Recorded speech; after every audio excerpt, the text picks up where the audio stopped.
तो प्यारे दोस्तों, आज है 14 फरवरी 2025 दिन शुक्रवार और अब मध्य प्रदेश की शासकीय खबरें विस्तार से। इससे पहले अगर आप हमारे चैनल पर नए हैं तो चैनल को जरूर सब्सक्राइब करें और कमेंट कर बताएं कि आप वीडियो कहां से देख रहे हैं।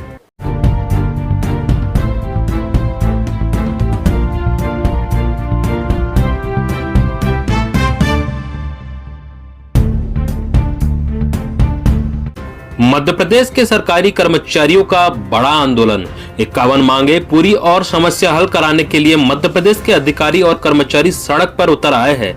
मध्य प्रदेश अधिकारी कर्मचारी संयुक्त मोर्चा आंदोलन का नेतृत्व कर रहा है।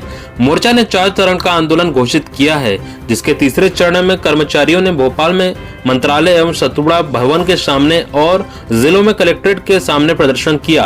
कर्मचारियों ने साफ कहा है कि इस बार अनदेखी से काम नहीं चलेगा, सरकार ने मांगे नहीं मानी तो आंदोलन आगे बढ़ेगा। मोर्चा के अध्यक्ष द्विवेदी कहते हैं कि आंदोलन का चौथा चरण 16 फरवरी को है। इसके बाद सरकार के रुख को देखते हुए हम आगे की रणनीति तैयार करेंगे। वे कहते हैं कि आंदोलन को लेकर कर्मचारियों में जबरदस्त उत्साह है और इस बार आर पार की लड़ाई है। मोर्चा के संयोजक महेंद्र शर्मा कहते हैं कि हमारी तैयारी कलमबंद हड़ताल से ऑफिसों में तालाबंदी तक की है। जरूरत पड़ी तो यह होगा, पर कब क्या किया जाएगा इसका निर्णय समय पर लेंगे। मध्य प्रदेश के लाखों कर्मचारियों पेंशनर के लिए गुड न्यूज, वित्त विभाग ने तैयार किया ये प्रारूप। मध्य प्रदेश के सरकारी कर्मचारियों और पेंशनर्स के लिए महत्वपूर्ण खबर है। राज्य की मोहन यादव सरकार अब सालों पुराने पेंशन और सेवा नियम में बदलाव करने की तैयारी में है। इसके लिए अवकाश और नए पेंशन नियम लाने जा रही है। संभावना है कि इसे मार्च 2025 से लागू किया जा सकता है। इसका लाभ विभिन्न विभाग में कार्यरत 10 लाख कर्मचारी और 4.5 लाख पेंशनरों को मिलेगा। मध्य प्रदेश में नए पेंशन नियम लागू करने के लिए वित्त विभाग की समिति ने प्रारूप तैयार किया है। इस पर पेंशन संचालनालय से अभिमत भी लिया जा चुका है। इस संबंध में आज एक अहम बैठक भी बुलाई गई। विभाग के प्रमुख सचिव की अध्यक्षता में होने वाली इस बैठक में सामान्य प्रशासन विभाग के सचिव, संचालक पेंशन विशेषज्ञ के तौर पर भू संपदा विनियामक प्राधिकरण के वित्तीय सलाहकार मिलिंद वाइकर शामिल होंगे। इस प्रस्ताव में परिवार पेंशन, ऑनलाइन प्रक्रिया और अवकाश नियमों में बदलाव, 25 साल से अधिक उम्र की अविवाहित पुत्री, विधवा, परित्यक्ता को परिवार पेंशन का लाभ देने का प्रावधान प्रस्तावित है। इसके साथ ही पेंशन प्रकरण के साथ सेवा पुस्तिका भेजने की आवश्यकता को भी समाप्त कर दिया जाएगा। वसूली के प्रकरण में पेंशन से राशि उसी सूरत में काटने जिसमें वसूल की सूचना सेवानिवृत्ति के पहले दी गई हो के नियम को भी शामिल किया जा सकता है। इस प्रक्रिया के तहत सबसे पहले 1976 के पेंशन नियमों में संशोधन किया जाएगा। इन नियमों को 31 मार्च के पहले लागू करने की तैयारी है। अतिथि शिक्षकों को लेकर आदेश, नियमितीकरण पर 30 दिनों में निर्णय ले। हाईकोर्ट के न्यायमूर्ति संजय द्विवेदी की एकल पीठ ने आयुक्त लोक शिक्षण को आदेश दिया है कि अतिथि शिक्षकों के नियमितीकरण पर 30 दिनों में निर्णय ले। ऐसा न किए जाने पर अतिथि शिक्षक अवमानना याचिका दायर करने को स्वतंत्र होंगे। याचिकाकर्ता अतिथि शिक्षकों की ओर से दलील दी गई है कि वे 10 वर्षों से अधिक अवधि से स्कूलों में सेवाएं देते आ रहे हैं, इसलिए नियमितीकरण के हकदार है। इस सिलसिले में समय समय पर अभ्यावेदन दिए गए, जिनका कोई नतीजा नहीं निकला। आंदोलन किए गए, इसके बावजूद ठोस कदम नहीं उठाया गया। महज आश्वासन का झुंझुना पकड़ाया गया। आपत्तिजनक बिंदु यह है कि मूल मांगे पूरी करने के स्थान पर समय समय पर भर्ती नियमों में परिवर्तन का कर परेशान करने का तरीका अपनाया गया। इससे अनुभव व योग्यता दरकिनार हो गई। पहले से कार्यरत अतिथि शिक्षकों को हटाकर नई नियुक्तियां करने की कवायद की गई, जिसके विरुद्ध याचिकाएं दायर हुई और रोक लगी। सरकार ने पहले डीएड, बीएड के साथ टीईटी उत्तीर्ण करने की शर्त अधिरोपित की व बाद में इसके साथ एक चयन परीक्षा और उत्तीर्ण करने का बोझ लाद दिया। इससे तंग आकर आयुक्त लोक शिक्षण को नोटिस दिया गया। मध्य प्रदेश कर्मचारियों का 14 फरवरी को तीसरे चरण का आंदोलन। मध्य प्रदेश में शासकीय अधिकारी कर्मचारी निगम मंडल एवं पेंशनर्स संयुक्त मोर्चा 14 फरवरी को तीसरे चरण का आंदोलन करने जा रहे हैं। यह आंदोलन प्रदेश के सभी जिलों, तहसील और ब्लॉक स्तर पर आयोजित किया जाएगा। इस दौरान कर्मचारी अपनी 52 सूत्रीय मांगों को लेकर कलेक्टर, तहसीलदार और जनपद सीओ को ज्ञापन सौंपेंगे। संयुक्त मोर्चा की प्रमुख मांगों में 2016 से बंद पदोन्नति को फिर से शुरू करना, पुरानी पेंशन योजना की बहाली, गृह भाड़ा भत्ते में बढ़ोतरी, सभी विभागों में अस्थायी कर्मचारियों को नियमित करना और नए शिक्षक संवर्ग को नियुक्ति दिनांक से वरिष्ठता देने की मांग शामिल है। मोर्चा के प्रदेश उपाध्यक्ष सुनील पाराशर ने स्पष्ट किया कि यह आंदोलन पूर्णतः शांतिपूर्ण और गैर राजनीतिक रहेगा। उन्होंने बताया कि दूसरे चरण के आंदोलन में उप मुख्यमंत्री जगदीश देवड़ा से बिंदुवार चर्चा हुई थी और सभी मुद्दों पर कार्यवाही चल रही है। इस आंदोलन में मोर्चा के सभी मान्यता प्राप्त और गैर मान्यता प्राप्त संगठन भाग लेंगे। प्रदेश संयोजक प्रमोद तिवारी और प्रदेश अध्यक्ष 3 दिन भदौरिया सहित कई वरिष्ठ पदाधिकारी आंदोलन का नेतृत्व करेंगे। मोर्चा ने यह भी स्पष्ट कर दिया है कि सभी कर्मचारी आचार संहिता का पालन करेंगे और मुख्यालय छोड़ने के लिए उचित अनुमति लेकर ही जाएंगे। सरकारी भर्ती के बीच में नियम नहीं बदल सकते। देश भर में सरकारी नौकरियों में भर्ती प्रक्रिया को लेकर सुप्रीम कोर्ट ने बड़ा फैसला सुनाया है। इसके मुताबिक सरकारी नौकरी में भर्ती प्रक्रिया शुरू होने के बाद नियुक्ति नियमों को तब तक नहीं बदला जा सकता जब तक संबंधित नियम स्पष्ट रूप से इसकी अनुमति न दे। चीफ जस्टिस डी.वाई. चंद्रचूड़ की पीठ ने सर्वसम्मति से यह निर्णय दिया।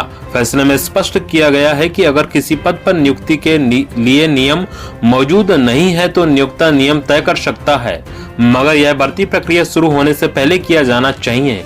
शीर्ष अदालत ने यह भी बताया कि अगर किसी सरकारी नौकरी में पद पर नियुक्ति के संदर्भ में मौजूदा प्रक्रिया में बदलाव का नियम पहले से ही बनाया गया है तो इसे आर्टिकल 14 पर खरा उतरना होगा। पुरानी संविदा नीति से बना दिए नियम, शिक्षक भर्ती में संविदा कर्मियों को नहीं मिलेगा 50% आरक्षण। स्कूल शिक्षा विभाग के अधिकारियों की मनमानी की वजह से शिक्षक भर्ती में संविदा कर्मियों को न तो 50% आरक्षण मिलेगा और न ही उन्हें आयु सीमा में छूट दी जाएगी, जबकि सरकार द्वारा जारी संविदा नीति 2023 में संविदा कर्मियों के लिए यह प्रावधान किए गए थे। इधर स्कूल शिक्षा विभाग ने संविदा नीति 2018 को आधार मानते हुए नियम बना दिए हैं। इसके मुताबिक ही परीक्षा आवेदन भरे जा रहे हैं। गौरतलब है कि स्कूल शिक्षा विभाग ने प्राइमरी और माध्यमिक शिक्षकों की भर्ती के लिए नियम जारी कर दिए हैं। स्कूल शिक्षा विभाग के नियम के मुताबिक कर्मचारी चयन मंडल ने भर्ती परीक्षा के आवेदन लिए जाने की प्रक्रिया शुरू कर दी है। इधर नियमों में हुई गड़बड़ी की वजह से प्रदेश के लगभग 20,000 संविदा कर्मी परीक्षा में शामिल नहीं हो पा रहे हैं। इसके चलते फिलहाल कर्मचारी चयन मंडल ने परीक्षा आवेदन भरे जाने की तारीख में इजाफा कर दिया है, लेकिन जब तक नियमों में बदलाव नहीं होगा तब तक संविदा कर्मी शिक्षक भर्ती परीक्षा के आवेदन जमा नहीं कर पाएंगे।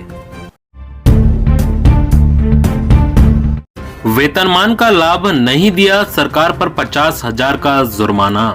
मध्य प्रदेश हाईकोर्ट ने सेवानिवृत्त विधि अधिकारी महेश चंद्र तिवारी के पक्ष में फैसला सुनाते हुए सरकार पर 50,000 रुपए का जुर्माना लगाया है। वेतनमान का लाभ देने के आदेश दिए हैं। सरकार को निर्देश दिया कि 2 माह के भीतर तीसरा वित्तीय उन्नयन लागू किया जाए, बकाया वेतन व पेंशन का एरियर दिया जाए। दरअसल तिवारी को 1996 में विधि अधिकारी के रूप में प्रतिनियुक्ति मिली थी। 1999 में उन्हें वाणिज्य कर विभाग में समायोजित कर दिया गया, लेकिन सरकार ने उन्हें 3 वित्तीय उन्नयन देने से इनकार कर दिया। इस बीच 2021 में तिवारी सेवानिवृत्त हो गए और मामला अदालत में ले गए। तर्क था कि वेतन आयोग द्वारा 1999 में किए गए संशोधन को अफसरों ने वित्तीय उन्नयन बता उन्हें लाभ देने से इनकार किया हो। मध्य प्रदेश में आउटसोर्स कर्मचारियों का आंदोलन, शिक्षा स्वास्थ्य पंचायत कर्मचारी 10 मार्च को देंगे धरना। मध्य प्रदेश में ऑल डिपार्टमेंट आउटसोर्स और अस्थायी कर्मचारी मोर्चा ने न्यूनतम वेतन और अन्य मांगों को लेकर 10 मार्च से शुरू होने वाले विधानसभा के बजट सत्र के दौरान निर्णायक आंदोलन चलाने का फैसला लिया है।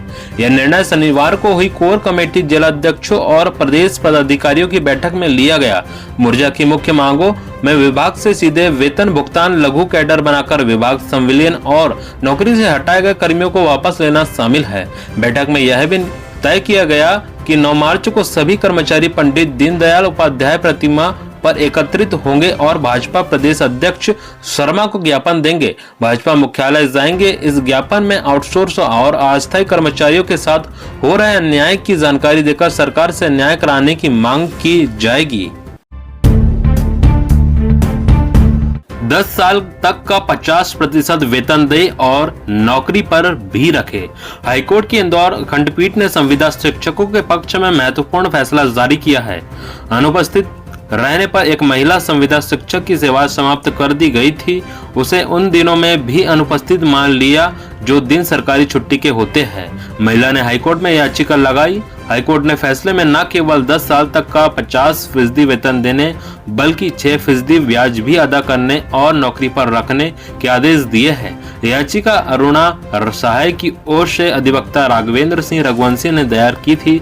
शिक्षिका को वर्ष 2015 में 86 दिन अनुपस्थित बताकर सेवा समाप्त कर दी गई थी।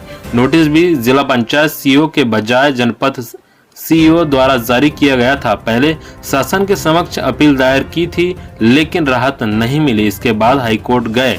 याचिका में बताया गया कि शिक्षक को अपनी बात तक रखने नहीं दी गई। 86 दिनों में शनिवार रविवार राष्ट्रीय अवकाश त्योहारों के अवकाश भी गिन लिए गए। इसका कैलेंडर भी कोर्ट में पेश किया गया। शासन की ओर से कहा गया कि सेवा समाप्ति की कार्यवाही नियमानुसार हुई है। हाईकोर्ट ने फैसले में कहा कि सेवा समाप्ति का आदेश मनमाने तरीके से दिया गया। हाईकोर्ट ने इस फैसले से संविदा कर्मचारियों को बड़ी राहत मिलेगी क्योंकि विभागों में कर्मचारियों को सीधे नोटिस देकर हटा दिया जाता है। रिटायर्ड शिक्षकों की पेंशन प्रकरण में देरी पर पीईओ पर गिरी गाज, 2 वेतन वृद्धियां रोकी। रीवा बीओ पर शिक्षा विभाग के रिटायर्ड कर्मचारियों के पेंशन प्रकरणों में देरी की सजा मिली। टीएल बैठक में समीक्षा के दौरान लापरवाही मिलने पर कमिश्नर ने बीईओ की 2 वेतन वृद्धियां असंचयी प्रभाव से रोकने के आदेश जारी किए हैं। आपको बता दें कि संभाग स्तरीय टीएल बैठक में 31 जनवरी 2025 को सेवानिवृत्त होने वाले कर्मचारियों के पेंशन प्रकरण निराकरण की जानकारी कमिश्नर के सामने प्रस्तुत की गई थी। समीक्षा में बीओ रीवा की लापरवाही सामने आई थी। जनवरी में 7 कर्मचारी शिक्षा विभाग से रिटायर हुए पेंशन प्रकरण तैयार कर स्वत्वों का निराकरण कर संभागीय पेंशन कार्यालय रीवा में प्रस्तुत जमा करना था। इस कार्य में बीओ ने लापरवाही बरती। इस पर बीओ राम लल्लू दीपांकर प्रभारी बीओ की लापरवाही सामने आई थी। इस पर कमिश्नर ने 2 वेतन वृद्धि असंचयी प्रभाव से रोके जाने संबंधी कारण बताओ नोटिस जारी किया है। मुख्य परीक्षक करेंगे 0 अंक वाली कॉपियों की जांच। माध्यमिक शिक्षा मंडल की 10वीं और 12वीं की बोर्ड परीक्षा में पहली बार ऐसी उत्तर पुस्तिकाएं जांचने का काम मुख्य परीक्षक को दिया गया है जिनके नंबर 0 या 90% से अधिक आए हो। मुख्य परीक्षक इन उत्तर पुस्तिकाओं को फिर से जांच करेंगे। एमपी बोर्ड परीक्षाएं 25 फरवरी से शुरू होगी, वहीं 5 मार्च से मूल्यांकन कार्य शुरू हो जाएगा। इस बार बोर्ड परीक्षा में प्रदेश से करीब 17 लाख विद्यार्थी शामिल होंगे। दोनों कक्षाओं की बोर्ड परीक्षा में करीब 30,000 शिक्षकों की मूल्यांकन कार्य में ड्यूटी लगाई जा रही है। सबसे पहले 12वीं की उत्तर पुस्तिकाओं का मूल्यांकन किया जाएगा। 5 मार्च से शुरू होने वाली मूल्यांकन के दौरान केंद्रों पर धारा 144 लागू रहेगी। एक शिक्षक को प्रतिदिन न्यूनतम 30 व अधिकतम 45 उत्तर पुस्तिकाएं जांचने के लिए दी जाएगी।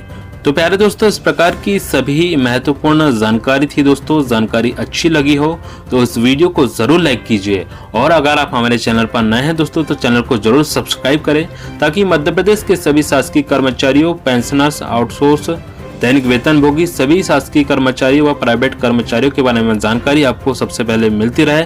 और दोस्तों, इस वीडियो को अपने दोस्तों के साथ जरूर शेयर करें ताकि सभी तक ये जानकारी पहुंचे। और दोस्तों, कमेंट कर जरूर बताएं कि आप वीडियो कहां से देख रहे हैं और आप किस विभाग में कार्यरत हैं। धन्यवाद। जय श्री राम।